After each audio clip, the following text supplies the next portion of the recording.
All right. Sorry about the delay. Wow, that took a while. I have a nicer camera than this one, but every time I try to set it up with the way in which I set up the YouTube service through MMA Fighting, it doesn't work, but it works on my own YouTube channel.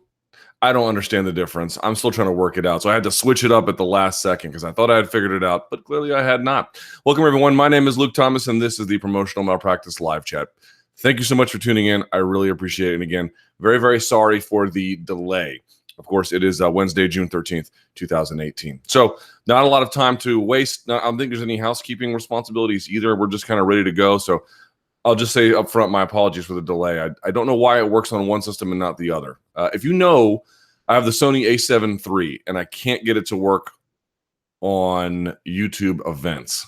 So if you know about the Sony a7 Mark III, let me know. Do I need some other kind of software? I even set it up through vMix, and the vMix wouldn't make it work, so I don't really know what the issue is. But it works just fine on OBS, but I don't use OBS for MMA fighting. I don't know. Whatever. Neither here nor there. A lot to get to today. There's, of course, Colby Covington madness. There's Tyron Woodley madness. There's UFC 225 madness. Where's Barbas? Barbas, come here, buddy. You can see I got my new Real Madrid jersey. Hang on. Got my Asensio. Not a good day for Lopetegui, but, you know, what are you going to do? Come here, buddy. Yeah! It's Barbas. The man. Look at that dog. He's all man. Right, buddy? Yes. Say hi.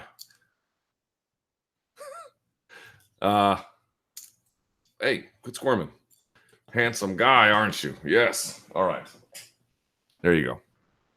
Please don't poop in the house. Let's go to these questions without further ado. And yeah, thank you so much for your patience. All right. And yes, this is the, hold on, for the, I know all the haters want to see this, so this is for y'all. Danny Segura, it's for you, buddy. Yes. All right. Question number one, highest level fight in MMA. For a while, the fight that was seen to be the absolute pinnacle of high level MMA, was the potential Ferguson-Habib fight. Has Yoel versus Whitaker proven to be a rival for that title? Or Jones-Cormier, too. That would be another version of it. They're all pretty close in their own way. I would probably say no for a couple of reasons. I think that Cormier and Jones have firmer, more developed skill sets. Not to say that they can't get better. I'm sure that they could, but especially John, since he's only, 30, right? 29, 30. So he could probably get a lot better. And I think Whitaker will get a lot better too, but John's a little bit further along. And Yoel is sort of it. Well, he's kind of growing too in a way, but he kind of is who he is to an extent. He's just sort of reforming how he aligns and parses out his offense and defense. So to me, it's like you got one guy who's still well on his way to getting better and another one who kind of is what he is, but is changing his game a little bit. Not because he's getting radically better at striking, just sort of figuring out what works for him. But at the same time, there's just some real limits to Yoel. Like if Yoel was a little bit better at jiu-jitsu, I would say yes. But he's just kind of limited in that regard. Just not much of a back taker. His ground and pound when he has people hurt is really, you know, you're going to say, oh, what about Machida? Yeah, okay. Yes, it's obviously formidable, but against the very, very, very, very best, it just seems to kind of disappear a little bit. So sure, I mean, it's up there. Don't get me wrong. We're nitpicking here. We are nitpicking. But for me, Ferguson-Habib, Ferguson is incredibly, Ferguson has his own limits, but Ferguson is just so well-rounded and has so much incredible cardio. Like Yoel has to apportion his game, and he does it very effectively, but he still has to do it. Ferguson can just slam the gas pedal for 25 minutes, and Habib can get pretty close. Habib is limited stylistically, but within that limitation, he does the best things I've ever seen anybody do. So for me, I would still go that direction. But if you did something like, you know, for a while, St. Pierre, I thought one of the highest levels I'd ever seen. It ended up being a bit of a blowout in the end, but on paper, St. Pierre versus Penn 2 was really good in that regard. You know, you had GSP, so I mean, do I need to tell you how good he is? And Penn at this time, do I need to tell you how good he was? Not really. It ended up not being all necessarily that competitive, but you get the idea. it was something like that. But for sure, what you're homing in on is that Yoel Whitaker is incredible. That rivalry, they bring out the best in each other. It's amazing. It's not that Whitaker is not a physical fighter. He can be. It is more that as physical as he is, there's just no rival to Yoel in that regard. And that Yoel has such a unique game where it's just so hard to track him because he doesn't let himself get tracked just by spending time blocking and parrying, and then coming out of nowhere. So there's a lot of that happening. And that makes him very unusual and hard to map. There's just the topography of his style is a little weird. Whereas Whitaker's a little bit more, consistent, and then there's this quick elements of surprise. And that's true for every fighter, but it's a little bit more, you can kind of get a sense about when he might try some things, whereas Yoel is just so unusual. So I guess in that sense, maybe, it really depends how you want to define it, I suppose. Highest level, what does that really mean? If you're talking about the guys who are the best in terms of the overall skill sets, would I list Yoel and Whitaker at the top of that food chain? They'd be very, very close, especially Whitaker. But I just feel like it's a step under a couple of other choices. And then someone says DC versus Jones too, sure. Like I said, Ortega versus Holloway can't be too far off either. Yeah, especially this new version of Ortega, whose hands have just come to life. Sure, absolutely. That's going to be up there as well. Holloway, to me, is just total next level fighter. Total next level. So that should be kind of interesting as well. July 7th can't come fast enough, right? Got my Coke Zero ready to rock. All right, current rivalries in the UFC. Hi, Luke. How are you? Doing well. First, thank you for another great Monday morning analyst. It was very interesting, and I'm always fascinated as to how the small things like underhooks can have such a dramatic effect. Okay, thank you. Something you brought up on your 225 post-fight special got me thinking. You said that Whitaker and Romero now have a good, healthy rivalry, and rivalries are always good for divisions. Right. I mean, I know that Whitaker's won twice, but come on, y'all. I mean, can we all agree that Romero seems like he could have, maybe even should have won that fight, and at a bare minimum, he pushes this guy at middleweight like nobody can. So, to me, that is a rivalry. But people keep, and the other part is, I was watching. There was this discussion about, are Sharapova and Serena Williams rivals? Well, if you just evaluate what has happened on the court, not really. I think Sharapova's won twice or three times, and then I think 18 other times Serena Williams has won. Is that really much of a rivalry? No, not exactly. However, there is a larger aspect to their rivalry about who's the favored child of tennis, who isn't. And rather, on top of that, I should say, additionally on top of that, Serena kind of treats it like a rivalry, right? Sharapova treats it like a rivalry. If the two people treat it like a rivalry, well, there must be something else to it beyond what the numbers show you in terms of their record. It's kind of interesting. So to me, I'm kind of wondering what the story is there. And debates can be had about this rivalry, but to me, Yoel pushes him to the brink, and Whitaker treats it like a rivalry. So I don't know why it wouldn't be. All right. So, but he says, it got me to thinking about other divisions. Currently, we have bantamweight, TJ and Cody, right? Featherweight, Max and Ortega. That's not exactly a rivalry just yet. Lightweight, Khabib and Conor, plus Khabib and Tony, plus Tony and whoever else. But yeah, I know what you're saying. Welterweight, Tyron and Colby, right? Middleweight, Whitaker and Romero. Light heavyweight, DC and Jones. All of these appear to be great rivalries and matchups for the respective divisions and belts. Which of these would be your personal favorites and excite you the most? And gun to your head. Actually, let me stop there. Which are your personal favorites? Well, right now, Tyron and Colby is pretty hot. But I don't know how you can pick. I would say DC and Jones if we hadn't seen the second one, but we did. So that kind of changes it a little bit. But it's got to be Khabib and Conor, right? It's got to be Khabib and Conor. But they're all pretty good in their own way, I would rank TJ and Cody a little bit lower because that rivalry has been exhausting. And we saw the first iteration of their fight, so take that for what it's worth. Max and Ortega is going to get there. I guess let's see what happens. Tyron and Colby is red hot, but they're all pretty good in their own right. But I would probably say Khabib and Conor. And then gun to your head, if you could only see one of these matchups, which would it be? Khabib and Conor. Cheers for all your content from Ireland. Well, thank you, Ireland.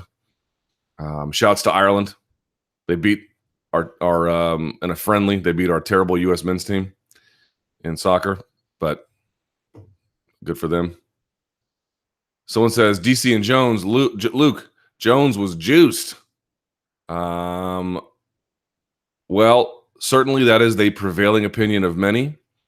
Certainly there is some interesting evidence in that regard, but even with that, I don't know how you can't treat what they have as a rivalry. What's your personal favorites?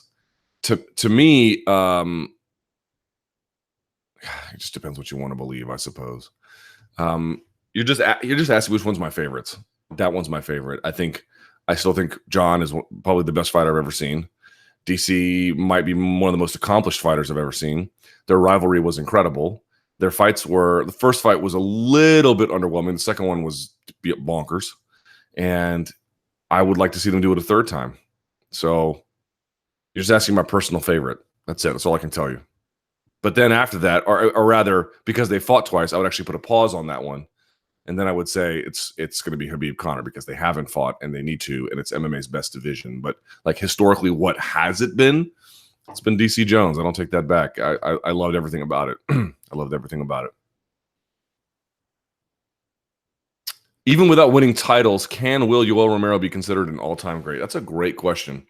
There is I want to say I saw it on The Ringer, but I can't be sure. There is there's an article out today, or a podcast out today. I just saw the headline, so forgive me. And it was about it was about ring culture in sports. Like, are titles all that matter, or are ways of evaluating greatness essentially lacking? And I haven't gotten to the details of that article, but it's something I've been thinking about a lot recently, which is that there's been, of course, these Sidney Crosby and Alex Ovechkin debates, or pick any debates that you want in any kind of sport. Obviously, you guys know I'm going to be partial to Ovechkin, but I can understand that Crosby's obviously hugely accomplished, and in many ways more so than Ovechkin. But Michael Wilbon, DC, the guy who loves to claim DC when it's in his interest, and the guy who likes to take a dump on it when it's not, although he had some stupid-ass article about how LeBron should go to the Wizards. I was like, okay. In any case, he refuses to give Ovechkin any credit. One of the arguments he made is that if you look at other hockey players in a lot of other eras, they won multiple titles. Like Gretzky won 4, and what does Crosby have? 3, something like that. And even prior to that, there's some guy with, like, I think somebody had like 11 titles. But the point being is a couple things. One, there's a lot of those, not all of them, but a lot of those were other eras where there was, and I have a point about all this. There was fewer teams, so winning a championship meant a lot more, and it was a lot easier to do. The way in which hockey was played was a lot different, and moreover, even in the modern era, they do this with quarterbacks too. Well, how many rings does Marino have? I don't know. Not a lot, right? But the point being is, if you're Ovechkin or you're Crosby, how much ice time are you going to get per game? Probably about 20 minutes. In the cases of either of those, you may not be on the penalty kill. Even when you're on the ice for those 20 minutes, how much are you actually doing? Right? Just sort of this open question about all of this. When you ascribe team titles and use that as a shorthand for an individual player's greatness, something is obviously missing. Now, in this particular case, this is a little bit different because you can win a title all yourself, but there are some other complicating factors, not including but not limited to the fact that he didn't make weight, and that affected who won and who got titles and who didn't. He should have held the title, and he arguably could have defended it on Saturday. There's a lot. It's really, and in those other sports, there are no judges. In this one, there are, and that can just change the trajectory of everything. So it's really, really hard to say. To me, the answer is yes, and I'll tell you why. Because already he's one of the best middleweights of all time. He is easily the best middleweight to never hold a title. I mean, that is not even up for debate. He is easily one of the best middleweights to never hold a title. He's probably much better than a lot of middleweights who did hold titles. In fact, he beat many of them, including Machida, finished him. Weidman, finished him. Rockhold, finished him. Is he better than a prime Rich Franklin? I would suspect that he is, actually. Is he better than a prime Anderson Silva? Well, that's a little bit harder to say, but I wouldn't count Romero out against any middleweight, including in their prime. And so to me, that he doesn't have a title, certainly you have to count it. It is not something you cannot count. But there are so many other factors to consider about what they mean and how significant they are and what their impact actually is. So simply saying, well, he doesn't have a title, he does have a title, it's not something you can just ignore, but I don't know how valuable it is ultimately. If you're one of the best middleweights ever, hard for me to say you're not one of an all-time great. Right? We're talking about the best 5. Is he a top 5 all-time middleweight? Yes. So then if you add up the divisions, you're talking about, let's see. For men's, flyweight, bantamweight, featherweight, lightweight, welterweight, middleweight, light heavy, and then heavy. You're talking about one of the top 40 fighters of all time. That's what we're talking about here. Now, he doesn't have a title to show for it, although he could have if he had made a little bit of weight. But yeah, he is. The question about having a belt, not having a belt, you have to weigh it. But you want to ascribe to it the appropriate amount of influence and not go too far. And that can be a little tricky. Someone says, what if Romero had began MMA at the age of 20? Oh, my God. 20? How about 10? It's a shame that many I realize it didn't exist 30 years ago, but you get the idea. Like, had he had that requisite development, what would he have been at 20 or 25? He'd been unstoppable. It's a shame that many good fighters entered MMA later, like Couture, Hendo, Cormier. They could have been all-time best in their discussion. Yeah, but you're talking about Couture, Hendo, Cormier. They are all-time greats. That's how good they are as athletes and as fighters. Someone says, hate to be that guy, but don't forget Yoel Romero's checkered past. Missed weight for 2 title fights, right?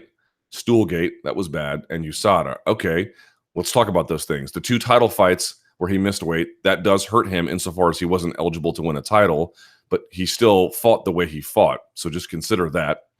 Number 2, Stoolgate, it's bad. No argument. Number 3, USADA. You mean the very same USADA that ultimately exonerated him and merely got him for a strict liability finding of only 6 months? I don't take that very seriously, and neither should you. But if you want to count the missing the weight, fine. Stoolgate, no argument. Not really much of one. But USADA, sorry. That is a very, very irrelevant concern in my mind. And then someone goes through all these things. They say this about Stoolgate. This is them writing, not me.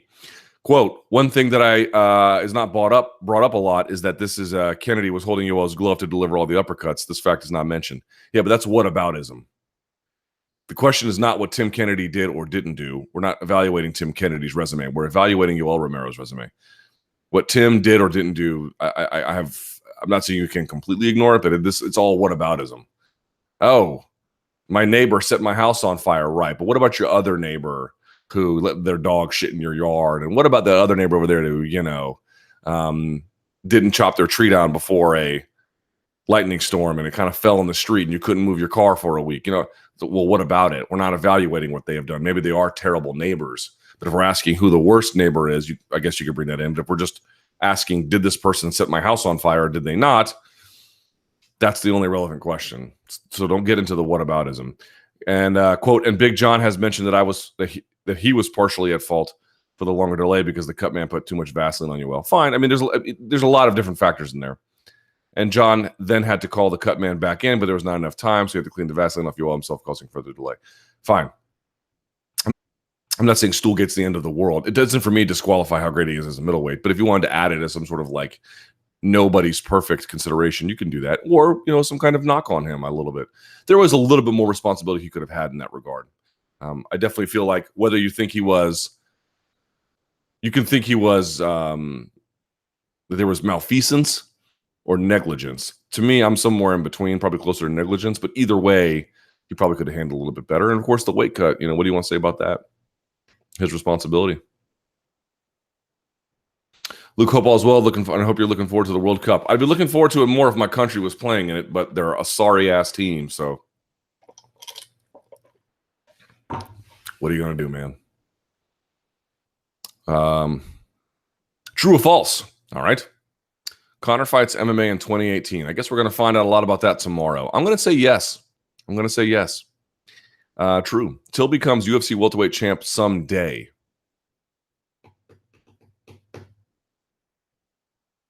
False. The PFL exists in 3 years. You'd be surprised, man. I'll say true. Paige Van Zandt fights at least 3 more times in her career. True. Mousasi would have at least a 50% chance of beating Whitaker. True. At least 50%? Yeah. I mean, does he have at least a coin flip? Yes. He has more than that, probably. Not suggesting this is imminent, but the UFC will shut down the women's featherweight division within a few months of Cyborg retiring, leaving the promotion. Probably true. Romero should move to light heavyweight for his next fight. False. Greg Hardy is ranked UFC heavyweight in 2020. Ooh. Ooh, that's a tough one. I'll say true.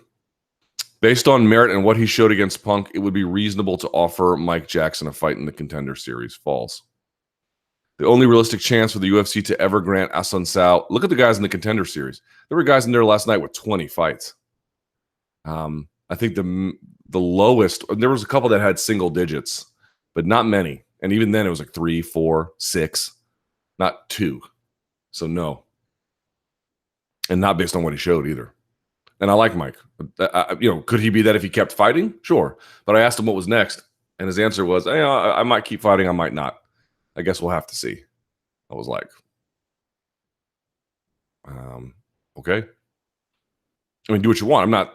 It's not a judgment call that I can make. I'm merely saying, like, a full-time fighter would have been like, yeah. I mean, I'm going to get right back in there, especially if you're on the regional scene. You gotta go. I think he's got a guy. Someone wanted to throw hands with him on the street. Mike Jackson would run up on you. I wouldn't test him there. But if we're talking about the levels of professionalism, certainly he looked good in that sense on Saturday. But is he ready for a Contender Series ultimately, which is a shot for the UFC itself? No, I don't believe that he is. The only realistic chance for the UFC to ever grant Assunção a title shot is as a late replacement. That probably is true. He's going to probably beat Rob Font, but I don't know. It's going to be tough. All right, here we go. I knew this was coming. Tyron versus Colby. Hey, Luke. First of all, how awesome is it to hear Tyron be so pumped about facing Covington and not even mentioning anything about people like GSP and Connor? It's great. It's great. I think it's going to be great for Tyron in the end. First of all, look how much extra interest there's going to be in this fight. It's good for the welterweight division. As you guys know how I feel, I love rivalries. I think rivalries are what really moves a division and gives it narrative and historical signposts, and it just adds color and depth and intrigue to not every rivalry and not annoying rivalries, but the right ones, between the very best of a division often. And that's what you have here. Colby Covington's your interim champ, whether you like it or not. And Tyron Woodley is your champ. And they're headed for a showdown. And the amount of, beef, whether manufacturer or otherwise, is tremendous. It's great. It's fun. I love it. I love everything about it. I don't know everything about it. I love most things about it. And I'm not saying that as a Tyron hater. That's this person talking, not me. I've actually supported him and rooted for him in all of his title fights, but the talks about legacy are just annoying, he says. He goes on to say, second, Tyron showed that he's willing to fight going backwards in his previous fights and also showed an outstanding takedown defense in the Demi and Maia fight. But those fights were at a much slower rate than the one Colby brings. How do you think he'll deal with Colby's pressure based on Tyron fights? Someone asked me this on my post-fight special. It's a great question. So, a couple of things I would say. It's highly intriguing because Colby is going to want to fire an underhook. You even heard Jorge Masvidal and Mike Brown tell him, I think after the third or fourth round in his fight, just shoot a blast double in the middle, not to take him down the middle, just so you can get the underhook and push him against the fence. That's really what he wants. The question is Tyron going to give that to him? Looks like on occasion he might. However, here's the other side of that coin. Everybody wants to call. This is what I love about this fight, is that everyone who wanted to call Tyron Woodley a boring fighter is going to have to eat their words. It was never true. Look, as I said on my Monday Morning Analyst, I went back and I watched it the other day. You can go back and look at it. The one right after 214, and then whatever one was after what was it, 209? Were those fights, get you out of your seat and stand in applause? No, it's a spectator sport. MMA is a spectator sport. So there is just simply going to be a requisite entertainment quotient that the fans are going to expect. And if they don't get it, they're going to let you know. Now, whether that threshold is too high, whether their sense of things is unfair, we can have those debates, but they exist. And there were 17,000 people. I was there at 214. And no one was happy about it. I didn't necessarily walk away from that fight having been the most entertained. But what you cannot say ever about Tyron Woodley is that he's not skilled, and that while he did have a couple of fights that were a little bit boring, it just so turns out that those guys in Maia and Woodley have also had their own share of boring fights independently of Tyron with a series of other fighters. So it was a little bit unfair to pin that all on him. Moreover, he has, I think, probably the best power in that division. I think he's got very good striking. Colby Covington was willing to just eat a couple and trade with Rafael dos Anjos, not really in the middle, but in pushing back against the fence, and then would just kind of duck his head a little bit. I am telling you, what is interesting about that is, yes, he does kind of back up against the fence.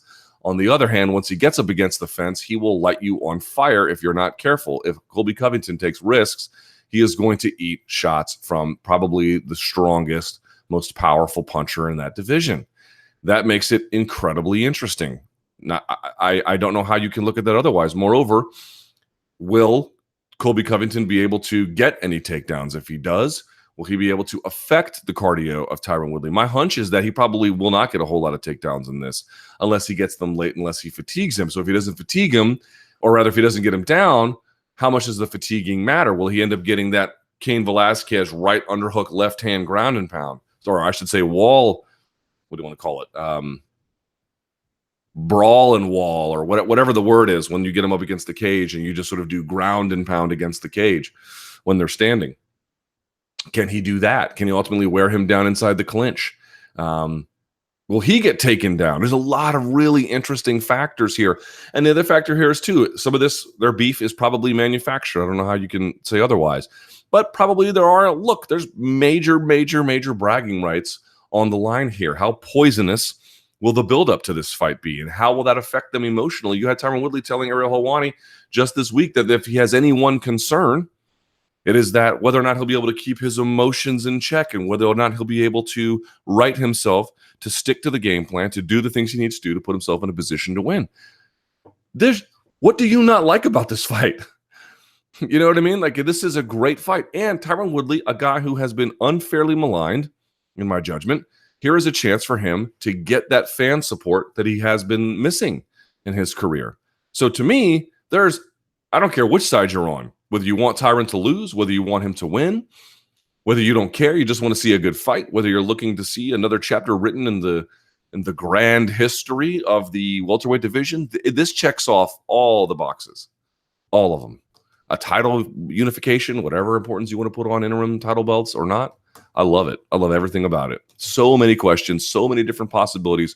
When two guys are this talented and this capable and this ready and this hungry, wow, look out. Okay, more questions about Covington. Hi, Luke. Hello. Recently, Covington has added a new layer of being a massive Trump fan into his persona, saying that he'll take his belt to the White House whilst publicly criticizing the athletes who refuse the invitations to see Trump. While I have no issue with him being a Trump supporter, and like most of Colby's shtick, I find it funny, it's undeniable there has been a racial undertone to the last year of American politics, and almost always a black versus white conflict. I do have a slightly ominous feeling about the direction he's going in, particularly with the current welterweight champ being an African-American and the vast majority of MMA fans being white. Do you think this could stray into an ugly territory? Yes, it could. It could. That is a risk we are running. So far, if you look at the way in which he has promoted himself opposite Tyron Woodley, he has not strayed into that territory. Now, of course, with the Brazil aspect, that changes things, although Brazilians are of a number of different races. But the point is still pretty clear. It was one of the same things that Chael Sonnen did and Conor McGregor did, where they sort of talk about, they used to focus in on and Chael Sonnen talking about feeding a carrot to a bus, or that he was surprised Brazil had computers, or that they were playing in the mud, or in the case of Conor, wanting to turn a favela into a Reebok sweatshop. Those were his words. There is a sense of backwardness that they try to underscore or present. There is this sense of primitiveness that they wanted to cast over their rivals and their rival country. And in that sense, Colby is firmly in line in that history set out before him. This idea that Colby is the first, I mean, he did it in a very hammer over the head kind of way, but I made this point before, like if you're mad about Colby, it's only because you're giving everybody else before him a pass. This idea that like what Conor did was different. Yes, there was much more nuance to what Conor did. There's significantly more nuance to what Chael did. They showed humanity later on. They showed compassion later on. They showed a greater depth of just general human experiences.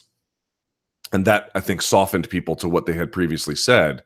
But if we're going to measure what they've said on the controversial side, they are materially almost identical. I think trying to draw a distinction between them is simply saying, I'm going to give a pass to you because you're charming, and I'm not going to give a pass to you because you're not because we can materially separate the two. So to me, it's like everyone wants to get on Colby's back. You're giving a pass to a lot of people who, or maybe you can go the other way. I'm not telling you that you have to be upset with Conor. I'm not telling you have to be upset with Chael. I love Chael. I'm simply telling you that you need to be consistent across the board. It's one or the other. Now, getting back to Tyron Woodley, certainly, if you look at the way he has promoted that, it has been angry, but that has not itself strayed into any racial dynamics explicitly that I'm aware of. I've seen him talking about Tyquil or, whatever insults or forms of derision he wishes to cast upon him. They've been as somebody who has been lacking as a champion. He's been mostly challenging his character. Those have not really followed it. From what again, maybe I'm missing something, but from what I've seen, he has not even come close to crossing the line in that sense.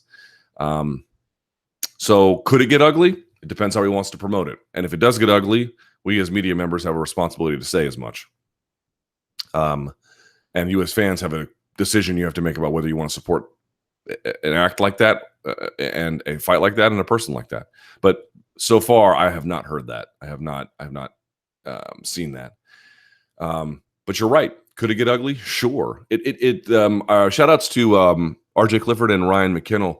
They were making a point yesterday that this follows pretty closely, more than people realize, the rivalry between Chael and Anderson Silva in so many ways. They're not so much with the different nationalities, which played a big part, but in a lot of other capacities. You did have white versus black. You did have this sort of Tyron's a little bit more, but even then, Anderson was a bit of a complicated champion at that time, and so Tyron is as well. And that, I think, that helped in part. Many things did, but I think in part that helped turn Anderson into a more sympathetic figure. And I think in the end, that will do the same for Tyron Woodley. It will really elevate him in the end, particularly if he's able to win. But yeah, it's an interesting time in America.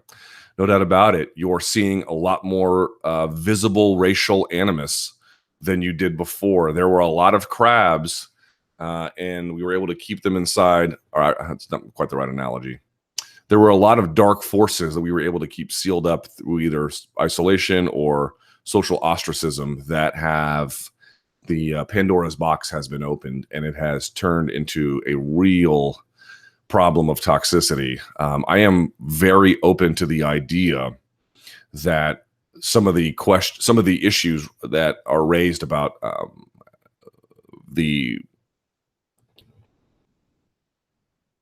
what's happening in academia, some of the parameters being placed on what is acceptable discourse and what it's doing in controversial, what should not be controversial, but controversial fields of study. You see a lot of focus from the right about that. They have this real fascination with campus politics, and I'm not here to talk them out of it. But if you're asking me, and these are not all associated with Trump, by the way. I mean, if you voted for Trump, the lady who cuts my hair voted for Trump. She's a wonderful lady, right? But there are just either because of him or related to him or coincidental with him, there are a series of dark forces being unleashed, not merely here, but across the pond as well. But you can feel it as well. It is taking place in that backdrop. I think trying to deny that, even no matter what side of the political aisle you're on, you cannot tell me that there are not increased social tensions in this country relative to 10 years ago. It is simply true. Each side will blame the other one, but that weight is certainly upon us, and it is ever present, and it is hard to ignore. And so a fight being made where one person has a rallying cry to a important world leader, but one who has been controversial, I think, to put it mildly, and then another one from Ferguson, Missouri, who is this, in my judgment, avatar of, he's a family man and a decorated champion, and he's outspoken, and he's all these things. It feels a lot like these two guys are avatars of opposing sides in this debate. Not so much the campus politics side with Tyron, but other elements of it, and they are clashing. It is the fight of our time in many ways, and people are going to want to deny this and say there are no racial elements to this. I mean, the fight game is built on racial division, not so much hatred exactly. Although some of that's true, but what sustains it is not racial hatred. But part of what sustains it is fans self-identifying with their own, right? This is just a fact of life. I don't know why there is this denial about it. It is absolutely true. People like to root for their own, whether it's a national pride, whether it's in some cases, a racial version, sort of an ethnic one, because race and ethnicity are not exactly the same. There's a lot of that going on. This fight is a representative of our time. And in that sense, it makes it highly interesting. In that sense, it makes it highly combustible. And in that sense, it makes it, I think, an inevitability. It is an inevitability when you have this kind of social fracturing. People like, stick to sports. I can't. Social fracture bleeds into everything. There are some things you can avoid. I'm not going to talk about Caitlyn. Well, even then, Bruce Jenner wasn't a great athlete. But, that kind of thing I'm not going to get into. I just don't care. Right? And I'm not going to get into the Trump-Kim summit. It's totally irrelevant to what we're talking about. But this is not. This bleeds into everything. And it is not, to me, coincidence that you've got one guy on one side screaming MAGA, and you got one guy on the other side from Ferguson, Missouri, and they're going to clash. It was so inevitable in the end, to be quite honest with you. Someone says, I wanted to ask you a similar question, but was struggling to word it. I am from the UK and only get glimpses of the Trump's ideas. Is Colby specifically targeting an audience to gain support and public criticism at the same time to raise his public image for popularity of Trump at the moment? All of that is true. And how closely aligned is this to the racial issue? Tangentially for now. Do you think Covington possesses some characteristics that could come out and make him even more controversial? Depends on him. I don't know him well enough to say. I've read some stuff that he seems to be a bit dislikable in real life. I mean, everyone's dislikable in real life. I'm just wondering how far he's going to push this new image, especially as he seems to have some beef with outspoken black male competitor. I think so far, in terms of how he's handled Tyron, he hasn't really gone there. And even with the Eagles, I don't know how informed he was on that whole thing. Like, you saw the reporter question, he was like, did you know none of them? By the end, did you know this? By the end of the season last season, only 7 players across the league were kneeling, and none of them were Eagles players. It's more about, it's less about that, more about they all said F off to Trump, and they did, or all 10 of them or so. And so Trump said, thanks, but no thanks. But yeah. And you could say, I don't want you to bring up politics. You have Colby bringing in MAGA. You have Colby talking about President Trump. It's not possible to divorce the conversations. You can limit the scope of them based on the relevancy, but you cannot divorce the two. They are now intertwined. And I find that intriguing and dangerous and interesting and scary and kind of fun and everything in between. Someone says, for better or worse, he beefs with just about everyone. That is true. The most questionable thing he's done is call Brazil a dump and the people who live there and hate them filthy animals.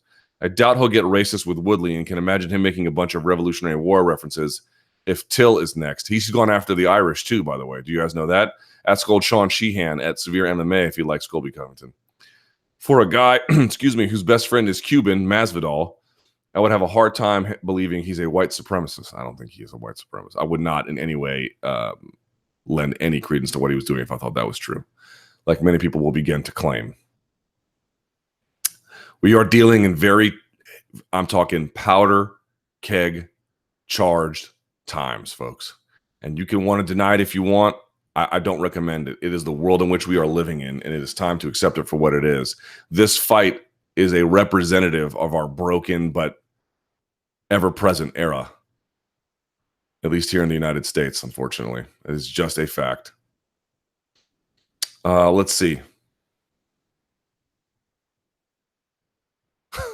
Someone says, Colby Covington, where pro wrestling meets MMA. Maybe he'll challenge Tyron to a ladder match. Apparently, I didn't know this until someone told me this. He went on some wrestling show and then beat up some guy called some little guy, and the character's name was Tyquil Woodley, and that was for some wrestling effect. I mean, you know.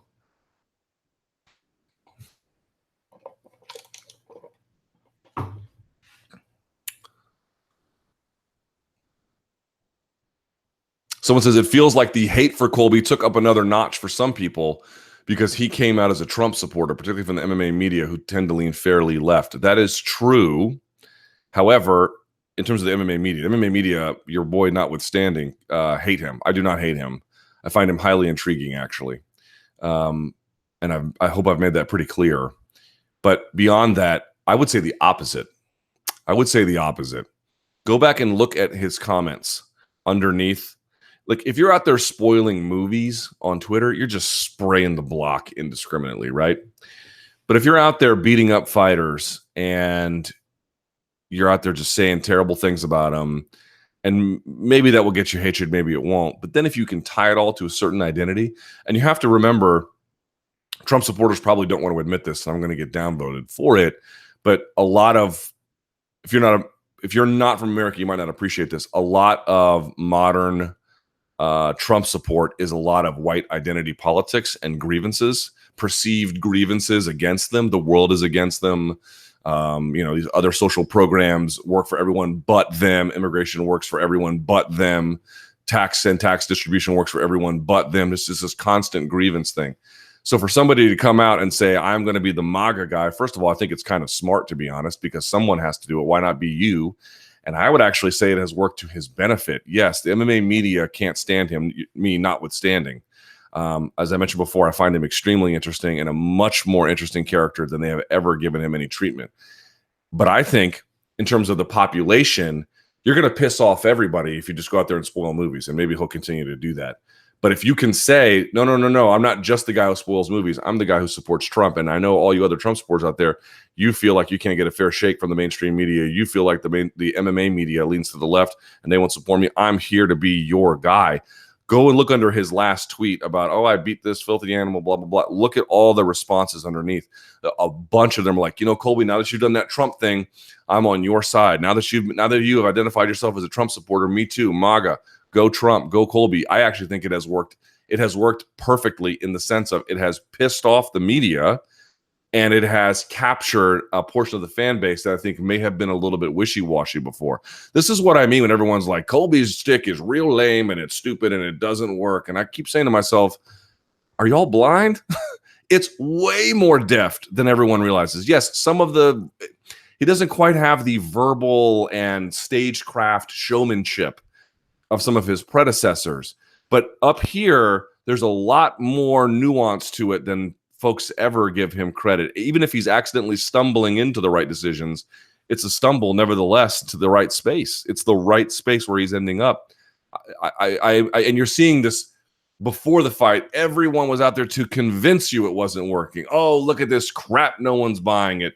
No one takes it seriously. He gets up there and he wins, and he talks about Trump. And what's the first thing that everyone says afterwards? Well, this is dangerous. Well, if it's dangerous, how can it be dangerous if it doesn't work? How can it be dangerous? How can it be controversial to the point of being a problem if no one's buying it? It's only fire's only dangerous if you can set it, right?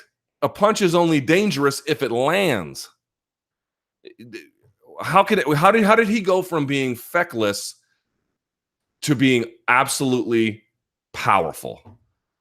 It's because it's beginning to dawn on people that there's a lot more happening here than they ever gave him credit. And you can like that fact or you can hate that fact. You can still hate Colby. I'm not asking you to like Colby. Go hate Colby all you want. Like and dislike who you want.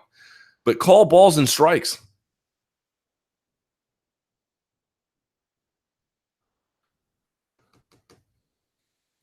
All right.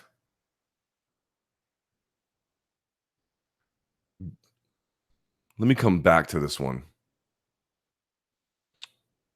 Oh, you know what? I'll just dig in. Luke, in Dana's post-fight interview, he implied that Kelvin Gastelum had been brought in as a backup should the Romero-Whittaker fight hit the skids. He then hinted that Kelvin pulled out citing personal issues, which Dana White stated that he needed to get his S together. Gastelum seems to have damaged his already shaky standing with Dana White, which could have repercussions in title ambitions. Do you see him moving behind Weidman in this Contender run now, or do you think he can move down to welterweight given the chance? I think he's going to stay where he's at. What would be the point of moving down to welterweight right now? Welterweight is in flux. I don't think him coming in there, it puts him behind where he's at middleweight. It sounded like his issues were resolvable. You did know it was kind of interesting. I wonder what those personal issues are. I do not know what they are. But I know that after he did the scrum at UFC 225, right, with the media backstage. But you'll recall after his fight, he didn't talk to anybody. Like, he didn't go on Ariel's show. He didn't go on my show. We asked him. And they were like, maybe later, maybe later. They didn't say no. They were just like, maybe later. I wonder what that's all about. It's kind of weird, right? In any case, I still think his position at middleweight is pretty good. It sounded to me like, well, first of all, the UFC's already indicated which direction they're thinking. They wanted him to be the guy to fill in against Whittaker and Romero. Yeah, in case one of those two fell out. So they already wanted him on standby. And then on top of that, you look at what he said about Dana White did. Chris Weidman, well, he's going to be out a while, and maybe October, maybe November, maybe December. We'll see. There's plenty of time left. They want Gastelum in there now. To me, they'd be very foolish to go down to welterweight, given that, I mean, if his issues are not resolvable, then that's the one thing. But going to welterweight wouldn't fix that. His position at middleweight is excellent right now. He is right on the cusp of a title shot. And I don't know what the issue is that he needs to resolve, but here's to resolving it, yeah? Because I think we all want to see that contest. As an aside, is this a new thing the UFC are doing now to protect main event title fights by putting fighters on standby? My understanding is they do it when they can, but not always. They do it when they can.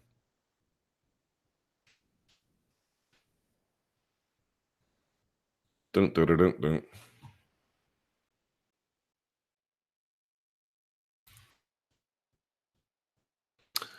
UFC taking a big chance with non-title fight between Romero and Whittaker. Yeah, they took a huge chance. Whoa. I'm still puzzled by the idea that the UFC wanted to proceed with a main event between Romero and Whittaker after Yoel had missed weight and could no longer win the belt. The two fighters had already competed once. Whittaker won. And if Romero had won this time, wouldn't they be able to do an immediate trilogy bout? Romero winning also would have discredited the legitimacy of Whittaker holding the belt at 185 pounds. The contest was tough to score, but Whittaker coming out on top had to be a saving grace for the UFC and the middleweight division. I don't know if it's a saving grace, but certainly a sigh of relief. Other than the fact that Yoel, who has never lost to anyone at 185 other than Whittaker, potentially has to move to 205, the interim welterweight title fight was already set on the card. So the UFC could have had a title fight at the top of the bill. I would love to know your thoughts on this. Just to note, all other issues aside, that fight was incredible. So you're right. Let me bring up something. I remember when this happened, and I laughed my ass off. This used to be a common practice in Japan, where they'd have a champ, and this happened in various organizations. I think Shuto did it for a while. I think I know Pride did it. Very, very famous example. So back in 2005, I remember this like yesterday. Takanori Gomi KO'd Hayato Sakurai in the first round, and that won him the Pride Lightweight Championship. And it was the Pride Lightweight Grand Prix final. Then he took a bout right after that in 2006. It was a subsequent bout against Marcus Aurelio, and he got finished. He lost the fight, but he didn't lose the belt because the belt wasn't up for grabs. And then, of course, he beat David Barron, and then he had a rematch against Marcus Aurelio, and he won via split decision. But you get the idea. They used to do that fairly frequently, and then every once in a while, it would blow up like that. In the end, I don't know that it was the end of the world, but it's never preferable to do that, and that was a position they could have found themselves in. I think what they thought was, look, we've already paid all this money for advertising. Whittaker's already beaten him. Yoel barely – he didn't make weight, but, like, you know, he damaged himself to some extent in making the weight. What do we really have to worry about here? And, you know, by the way, if we have another card where another fight falls out and then these guys don't get paid, the world is just going to be a mess. So let's just take the risk. And in the end, the risk paid off. But you're right. It could have easily blown up in their face. And I remember very clearly when Aurelio beat Gomi, we were like, what? And finished him no less. And what was the time on that? Yeah, 4:34 into the first round in Tokyo. And this was back in Pride Bushido 10. We're talking about the heyday of, not quite the heyday. Heyday was a little bit before that, but, still Pride was quite powerful as an entity back then. And it was so embarrassing. It was really, really embarrassing. I mean, the world didn't end. He got his revenge in the end, but it was not a good look. It could have been very bad for them. So I was surprised to see UFC take a risk like Pride would have done, but desperate times call for desperate measures, man. No two ways about it. Luke, what do you think of Colby's takedown defense against a non-wrestler like RDA? When RDA went himself for the takedowns before he gassed later and put the pressure, Colby looked like a fighter without any answers. I was really surprised with that. I think a good wrestler with cardio that puts the pressure on Colby and threatens with enough power in striking, or someone like a Thompson who can shut down his opponent's wrestling, can beat him easily. Always be careful with the easily part. Beat him maybe easily. No one's going to beat Colby Covington easily in all likelihood. Unless that somebody is exceptionally talented. His recipe for success has been the pressure he puts on his opponents. Don't let them lead or settle their game. When RDA briefly did the same against him, he was poor. RDA took him down much more easily than Colby did to him. RDA is not a wrestler. Yeah, you got to be. I wouldn't get confused about this though. He told me he was surprised that he tried that. I think he was caught a little bit off guard. I don't think he's going to be caught off guard against Tyron Woodley, which is to say Woodley couldn't take him down. Probably will, but it surprised him. And the other part was the more he did it, the worse it was going for him. So he got him down a couple of times. I also think he took round 4 off a little bit. He was kind of like, he probably thought he was up on the scorecards, give away round 4, get taken out a couple times, then come roaring out in round 5, which is what he did. So I wonder if he took round 4 off a little bit. But the other part is you'll notice that rather than keep striking with him, it didn't work to his advantage. The last time he tried it, he got in on him, took Colby down, and Colby reversed it. You're not going to win scrambles against Colby Covington, and he didn't. He got him down a couple of times, but just think about it. If you're RDA, what's your best path to victory? Is it trying to take down Colby Covington, or is it trying to find a way to outstrike him? I think we all know the answer there. And in the end, that's what was borne out by the results. Like just trying to go in there and take him down, it didn't work. It did not work all that well. So, yes, he had some intermittent moments of success, no doubt about it. But my hunch is that if let me plug this in, hang on. If Tyron gets him down, it's because Tyron will be a superior wrestler against a prepared Colby. I don't think that we can look at this and say Colby's got suspect wrestling. That's not the way I would look at it. Look, great strikers get knocked out by wrestlers. There's all kinds of ways that in mixed martial arts somebody can have their own skill set used against them a little bit. But over time, and that's really the question here, is over time, no. That actually ended up backfiring in my judgment. We watched that last scramble from Colby. That was when RDA tried to push it too far. Colby was like, all right, you want to scramble? We can scramble. I will come out on top. And he did. ESPN TV deal. All right. How many shows will be on the main channel? We don't know. We just know 10 will be on either ESPN or ESPN2. Just curious, Luke, if you heard anything concrete about this. I don't know. That part I don't know. I think having 10 shows broadcast on ESPN is obviously great exposure for the sport, but I'm curious whether they will all be on the ESPN main channel. Again, there'll be 20 shows on ESPN Plus, 10 shows on ESPN/ESPN2. At least during American football season, ESPN is usually showing major college football games on Saturday nights. Right. Wondering about that too. Now, they don't start that deal, as I mentioned, until January. So most of that, I'm not sure how that's going to be impacted by bowl season or something, but they'll figure it out. I'm just saying it's going to come back around, right? And they're going to have to figure that out during college football season. I don't know how that's going to work. I think there's going to be a lot of ESPN2 going on for that, for sure. No doubt about it. Oh, people are hitting me up now. What's up?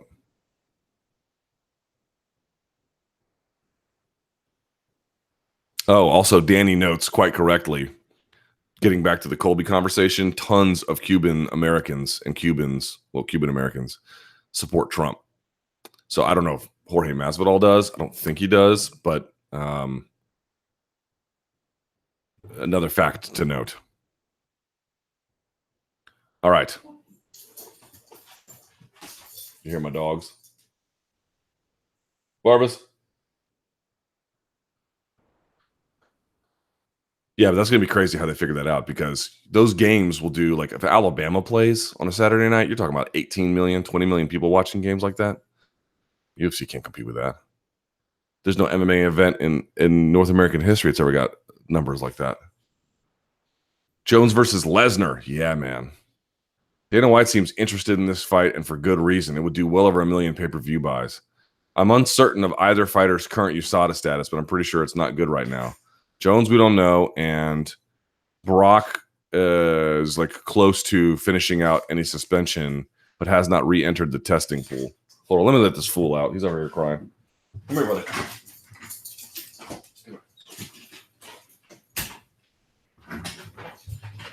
All right. If the UFC, John Jones, and Brock Lesnar all agree, could they just throw out USADA for this fight? I don't think so. What could prevent them from doing it? Commissions, USADA, right? I mean, I guess if the UFC wanted to just dump USADA altogether, they could, but I think they've got contractual provisions against that. Isn't it just a self-imposed requirement? Yes. As long as the Athletic Commission sanctions it, are we good to go, correct? Technically, yes, that's true, but I think there's either contractual obligations that they've made to honor those fights that USADA tests for and overseas, and that's in that regard. And it would, even if they could just go around it, it would be an incredibly bad look. Do you think the UFC would do this for 1 million pay-per-view buy fight? I don't think so. I could be wrong, man, but I find that hard to believe. I find that very, very, very, very, very, very, very, very hard to believe. But you never know.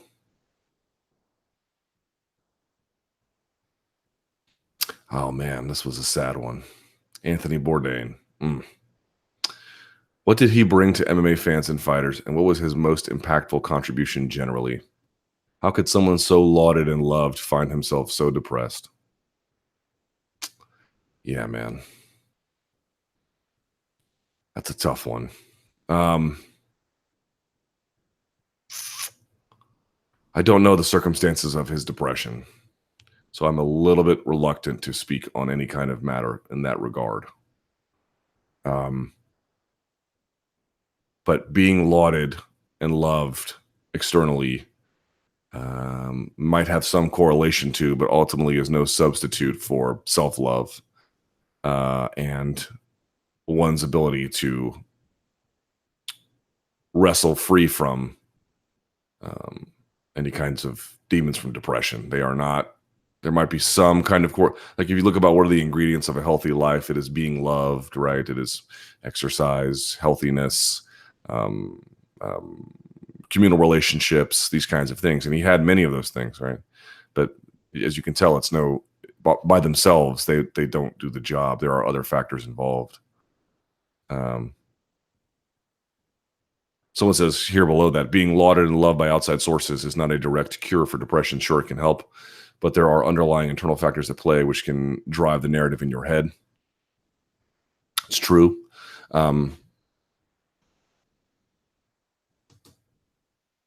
Yeah, God, you guys know my story about this. My mother took her own life in 2003, but her situation was different.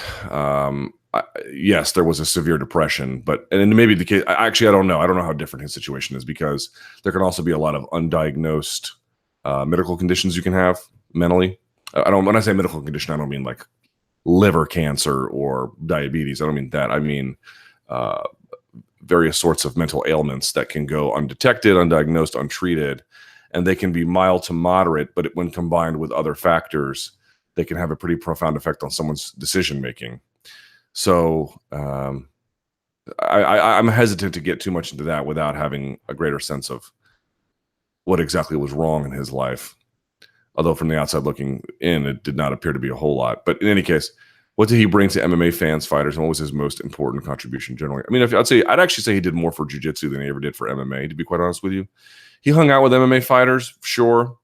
He had done some narration for the UFC quite ably. He was just so surpassingly talented, a natural storyteller, and And a storyteller isn't merely somebody who knows how to weave narratives and use their voice for effect or take just the right dramatic pauses, essentially the delivery of a story, although he could do that as well. But he lived a life worth storytelling. He actually went and did things. He had a view to share. And so that impacted his judgment. But to me, if you're asking, I would actually zoom out a little bit and say, what was his contribution to martial arts? I actually thought the nature of his participation in jiu-jitsu was highly commendable. He did some interviews with Crooklyn, as she was formerly known, over at Bloody Elbow, and he had talked about, sucking a little bit less each time and being terrible and trying it in his late 40s, early 50s. And just about how difficult it was and what it told you about yourself. And he was able to articulate, I think, all of the voices that we have in our head if you've ever tried any kind of, mat sport like that, because I'm sure a lot of it is similar in wrestling. He had this articulation of it and this understanding of it almost immediately about what it was all about. And I think everyone kind of, yes, if you're a celebrity and you're a likable guy, people are going to gravitate to you. But beyond that, his experience inside jiu-jitsu and his retelling of it to the wider world was entirely authentic. Everything he said was true. Everything he said was right. You could just tell he understood what the challenges were, what the grace of it was, what the purpose of it was, what the downsides of it were as well, and who participates and who does it, and what he just understood communities. He understood the roles they played. Commonly, that was through food. But he used jiu-jitsu to understand this broader world as well. It was almost the same kind of thing. Rather than breaking bread over a table and hearing stories, jiu-jitsu is a language, and you have to learn how to speak it. And you speak it with all different kinds of people: short, tall, fat, skinny, strong, Brazilians, Americans, young, old, depressed, sad, energized, rich, poor. And you begin to there's this weird community that begins to bond.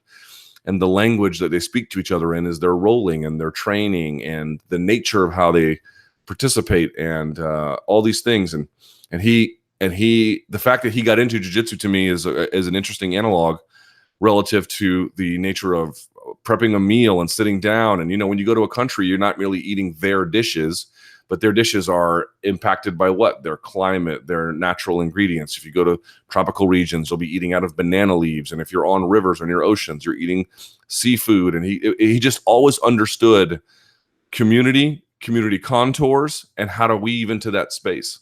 So to the MMA side, cool, man. It was great to see him cage side. Don't get me wrong. It was awesome. And those narrations he did were great. And to see him breaking bread with the Diaz brothers and giving the middle finger, I'll never say anything bad about that. But to me, it was the much more interesting participation that he had was in jiu-jitsu. And it was so identical to what he did through cooking and food and travel. It was just another version of that. And his retelling of that to the world felt like somebody, an outsider who immediately became an insider effortlessly. That's who he was, man. That's who he was. So it's terrible. It's really terrible. Thanks for asking a really downing question. All right. Opinion on Bisping and Colby's back and forth. Luke, how do you feel about Bisping verbally destroying Colby in that post-fight interview? He had a couple of zings, Colby did. And in the end, Colby's the winner, right? I mean, here's what I mean. Did he out-zing Bisping? No, he did not out-zing Bisping. Bisping is going to be very hard to out-zing. Not many people can do it. But in the end, what did Colby do? He got right on there and stuck his finger in the chest of that crew and said, all you haters constantly have negative things to say about me. Well, look at me now. What do you have to say about it now? Like, he went in there, locked, cocked, ready to rock, and let him have it, and then caused this fracas to happen. And in the end, it just shed more light on Colby. Colby dominated all the headlines coming out of UFC 225. You can say, oh, well, the headlines coming out of him about the Bisping thing were negative. Like, he cares? They're just about him. But what does he care? Tyron Woodley made a really interesting point, and I don't think a lot of people picked up on it. He had noted that in the absence of stars, when John Jones is on the sidelines and Ronda Rousey is gone and Connor's doing whatever Connor's doing, and you go down the list of whoever else has been or could have been a star, when they're gone, MMA fans are much more susceptible to finding alternatives to that. In other words, like they'll grope in the dark for some other kind of substitute, even if it's a really negative and poisonous one. That was his judgment. And there's something to that. Now, whether you think Colby is poisonous or not is a different debate. But here is, I think, something that he is totally right about. Colby is operating in a time when there are not a lot of stars out there right now. If you want to make a name for yourself, remember, MMAfighting.com has to update its site 24 hours a day. I have to do 18 hours of radio a day. And I can only devote so much to John, who's not active, or to Connor, who's not active, or to Ronda, who's gone. In other words, there's a lot more bandwidth for somebody who wants to get in there and saber rattle. And that's what he's done. You can say whatever you want about how Bisping verbally owned him. Who gives a damn? That entire thing was about him. That entire thing was about his win. That entire thing was about how well he had done in the end. Not so much with the back and forth, but in the fight itself. Everyone on the stage gave him props, right? So this is what I mean. It's like, oh, he got verbally owned by Bisping. Yeah, maybe he did. But in the end, who's the beneficiary of that? Bisping or Colby? Colby, the active fighter who is making every single headline about him at a time when the MMA media has a lot of headlines to give. Personally, I feel like he exposed Colby for how truly bobbins he is. I have no idea what that means. At trash talking when he has to think on his feet. I mean, he could barely form a coherent sentence during it. If you guys want to measure that by an insult contest, I said the same thing with Mayweather. Y'all want to keep making that about an insult contest. Yeah, Connor's going to win the insult contest with Floyd. Floyd doesn't care. Floyd is saying, yes, beat me in the insult contest. As long if that means that I get more people who pay for my pay-per-view, good job, Connor. You win. It's the same thing with Colby. Oh, yes, Bisping owned me on the microphone. Yes, you tore me to pieces. I'm so bobbins is the word that you used. Yes, he's the most bobbins-ish of them all. Right. And who got the headlines written about him? And who, in the end, ended up a bit of a sympathetic figure because there were questions about the professionalism of Bisping in that regard? Colby. Right? You have to play the other levels of this. All right. Let us go to the Twitter machine. It is 2:15. Oops. Let us play them. All right. Shoot me a tweet at LThomasNews, or you can use the hashtag #ChatRappers. I'll have a look at either of them. Did you go to the all caps Stanley Cup parade? I did, briefly. How awesome is it to finally have a DMV team? If you guys don't know, DMV stands for DC, Maryland, Virginia. I don't rep Maryland, Virginia, so I'm just going to say DC. How awesome is it to finally have a DC team winning the championship again? That Game 5 against the Dave & Buster's Golden Knights. Oh, Jesus.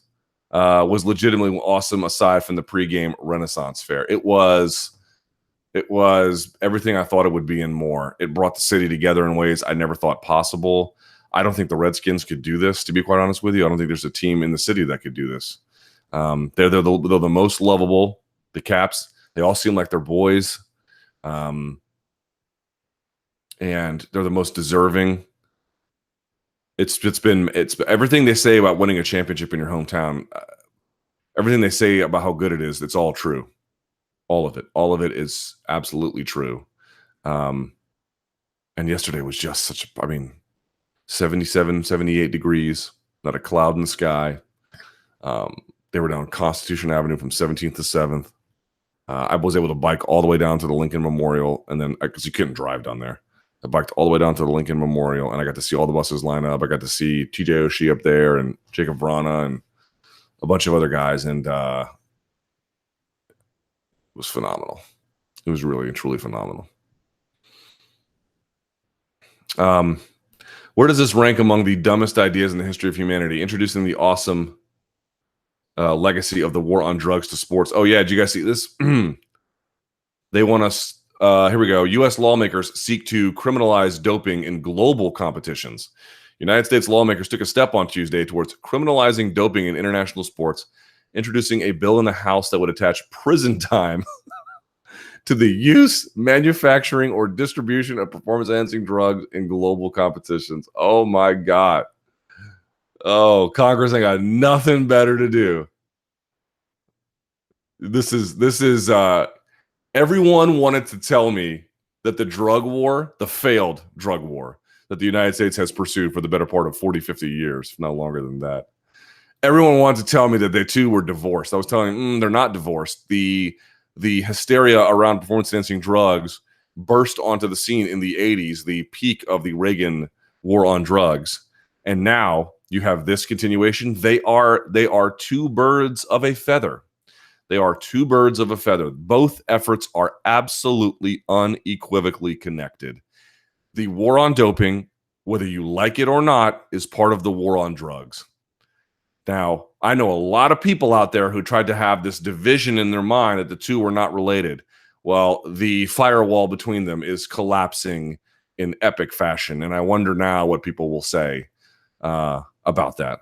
Sure, there'll always be bitter enders that no, this is different, or no, this can work. No, it can't.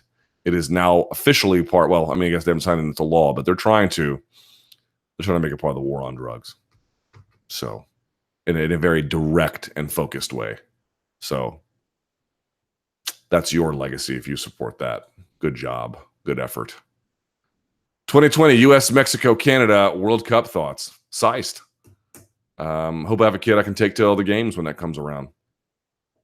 How old will I be? Old. Really old. Hey,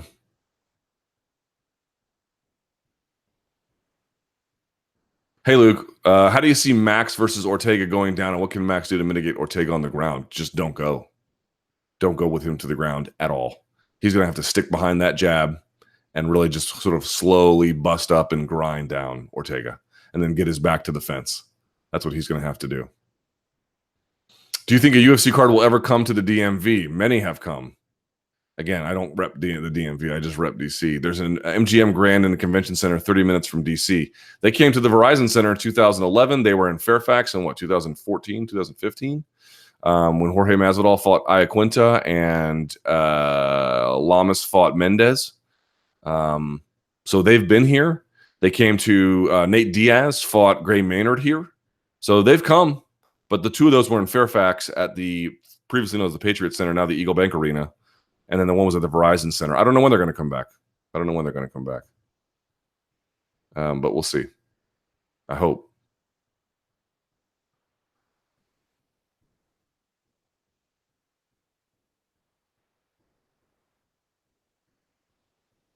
People asking about Jordan Peterson. God, I don't give a fuck. Someone says, I understand not liking Greg Hardy, but I don't understand why people don't want the guy to ever get a job again. That's not what they say. They say they can get all kinds of ways to make a living. Why does it have to be in the UFC, right? We're not saying you can't get a job. Of course, if you run that logic at every other opportunity he gets, then it becomes, an effective ban. But the idea is not that he can't get a job in society, just not in the UFC. That's the argument. I say let him fight, try to allow him to be a productive member of society. People should be allowed to try and redeem themselves. Folks don't really understand this. I don't know what the truth is. The allegations against him, and well, if you even want to call them allegations anymore, the evidence against him is strong and not good. And it was when he was cut and then picked up by, I think he was released and then picked up by the Cowboys. That was his second chance. This would be his third or fourth chance, depending on how you want to look at it. This idea that the NFL was just one thing and now UFC is another doesn't really take into account what happened inside the NFL when he was a malcontent, pushing coaches. Understand that the Dallas Cowboys, if the Dallas Cowboys are cutting you because you're too toxic, you got some serious problems, man. They have professional fixers documented. Washington Post. Go look at the top of Twitter. Go to twitter.com/funnydanny. All right, a buddy of mine, Danny Rouillet, who's a host at 106.7 The Fan, he has it pinned, an article to the top of his Twitter feed. The Cowboys employ a professional fixer. This is not a reputable organization. I know it's America's team, but it's not, okay? It's a dirtbag organization. If you are a malcontent to the point where they release you in that place, and you're not, of course, his play on the field wasn't all that great either by that time. Yeah, so Okay.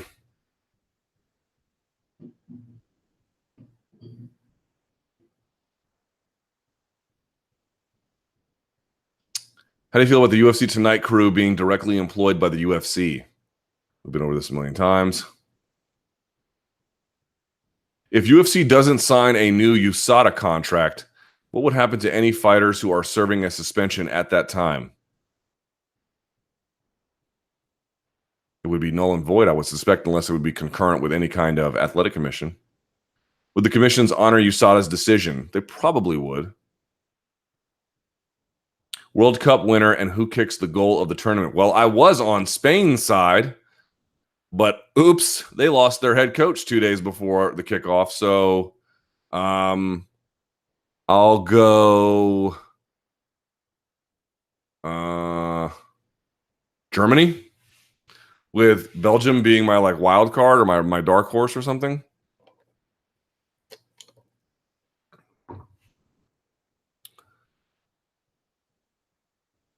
World Cup winner and who kicks off the goal of the tournament?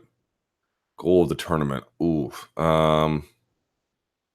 Who's like out there who's like a bit of a dark horse? I'll say goal of the tournament. Neymar. I'll just say Neymar. He's not a dark horse, but I'll say Neymar. Are MMA fans the most drama thirsty among all sports fans? I can't think of any other sport where people or things other than performance have this much bearing. No, they're probably up there. Yeah. It's so many of them are pro wrestling fans. That's why.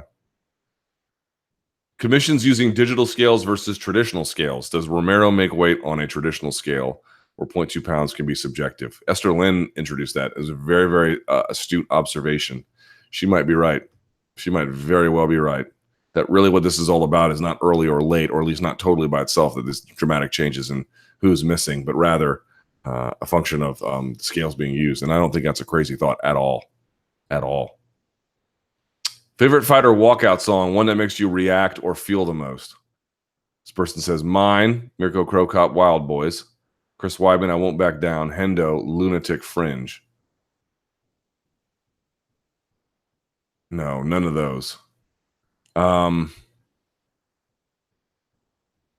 Sexy Yama. Conte Partiero. I'm sure my Italian is terrible, but yes, that one.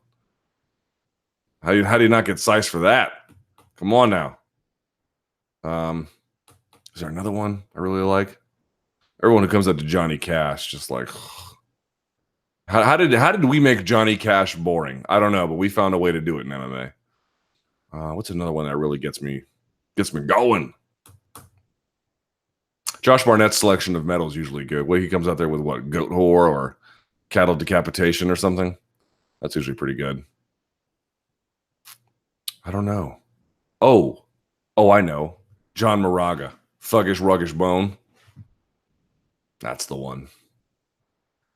Who wins if Gregor Gillespie fights Gilbert Burns? Charles Oliveira. Wait, who wins? Okay, so Gregor Gillespie versus Gilbert Burns, probably Gillespie, but I don't know. It's tough. Charles Oliveira, Gillespie. Bobby Green, Gillespie. James Vick, oof, I don't know. And Paul Felder, I don't know. His ceiling is high, but we need to see him against guys who are a little bit higher level before we can say. Can you make a legit argument for Weidman getting the next shot? Yes, there aren't many opportunities, and he beat Kelvin Gastelum. That's it. There is no other one. Is Tai Tuivasa the only guy that can make My Heart Will Go On work as a walkout music? He's one of the few. Did you notice the love that Holm got from the Chicago fans after her fight? Not that she didn't have any, but I think fans are slowly recognizing Holm as a quality fighter in the UFC. The last time she got a reaction from the crowd was versus Rousey at UFC 193. I don't think that's true. She has been killing it on media traffic for articles for I won't say a long time, but since that Rousey win. That Rousey win did, and other things she has done since then, but that Rousey win enabled her to do a lot. She has dramatically elevated her profile and her platform and her visibility and her likability as a consequence of that, even through a tremendous setback that she's had since then. So she's a likable character as a person. I don't mean to say it's just that, but what I am saying is, if you actually look at on the backside, like the articles that do the best, historically since that Rousey win, she's been near the top of the list a lot. Luke, to the best of your knowledge, has Conor received any sort of punishment from anyone from jumping into the Bellator cage and pushing Mark Goddard? Well, we'll find out tomorrow when he goes to court in Brooklyn. I don't know. So that's one part. The other part is no. I think they're going to try and say that UFC 224 fight with RDA, which is supposed to be for a welterweight title, I think what they'll say is that, oh, we took that away as a punishment. But, I mean, how real is that? Since the U.S. will host a portion of the 2026 World Cup, will you attend some of the games regardless of venue? No, not regardless of venue, but I would love to go. How long will today's chat take to be uploaded to iTunes? Forever. What fight is more interesting to you, the DC Stipe fight or the potential Jones-Lesnar? Jones-Lesnar. Although DC Stipe is a very close second. Which do you think is more competitive, DC Stipe? Why would the UFC not at least try the extended weigh-ins? They already experimented with early. Why not keep them going open weigh-in period from like 8 to 4? I don't think they can get a commission to stay open that long and work like that. Off topic, what do you think of the AT&T merger? I'll tell you what I think. I'm going to have Brian Fung from the Washington Post on my show at 5 o'clock today. You can hear it then. All right, and that's really about it. Appreciate you guys tuning in. Sorry about the late start because, yeah, I don't know. If you know why my Sony won't work on Google events, please let me know because it's driving me crazy. I can get my Canon to work, but I can't get my Sony to work. And I don't know what the issue is. So shoot me an email. I'd be very, very appreciated. Excuse me. All right, that's it. Give the video a like. Subscribe to MMA Fighting. Thank you guys so much for watching. And until next time, stay frosty.